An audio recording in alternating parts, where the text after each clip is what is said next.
The Second Battle of Ypres was a fight from World War One that took place on the western front of Belgium in the Flanders of the Ypres salient.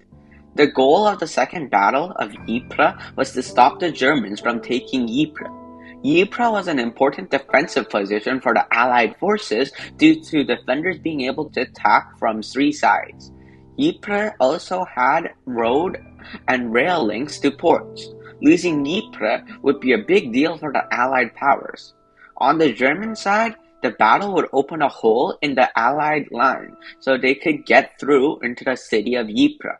It would also serve to test a new chemical weapon, chlorine gas. On April 22, 1915, chlorine gas was released on the western front of Belgium. More than 160 tons of gas were poured into the trenches. This is considered the first use of large-scale chemical warfare. The gas was developed by Fritz Haber, who was the supervisor for the German gas program and is now dubbed the father of chemical warfare. He is also well known for winning a Nobel Prize. Chlorine gas caused severe chemical burns and filled the victims' lungs with foam and mucus, suffocating them. It was described as a greenish-yellow haze. The gas was heavier than air, allowing it to sink into trenches. The method used to release the gas was rudimentary, so it was dependent on the wind. Some of the Germans' gas hit their own forces, but overall, the gas was extremely effective. The strength of the gas even shocked the Germans. The Germans used the surprise to cross no man's land and move towards the Allied powers. Many people died or got blinded from the initial attack. The second gas attack hit while Canadian and British forces were counterattacking Germany on April 24th. They still didn't have gas masks, but some soldiers were able to survive by tying cloths around their noses. The Canadian forces were able to hold out just long enough for French and British reinforcements to come. The German goal to create the breach had failed. The Second Battle of Ypres ended on May 25th, 1915. The Germans' attack failed and Canada was able to successfully hold them off. The battle was very bloody though, with nearly 60,000 casualties for the British alone and almost 6,000 Canadian casualties.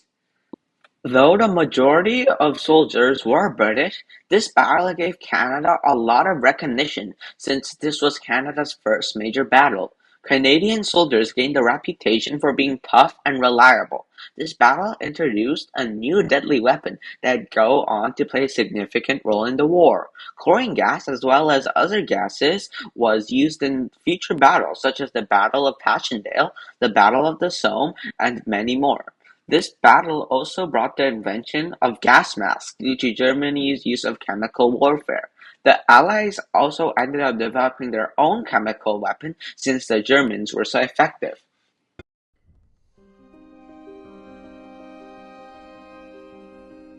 A memorial was later built for the Second Battle of Ypres in Belgium. It was named Saint Julien Canadian Memorial. It was built near a road between Ypres and Bruges. It had a soldier with a grim-looking face looking down on the ground.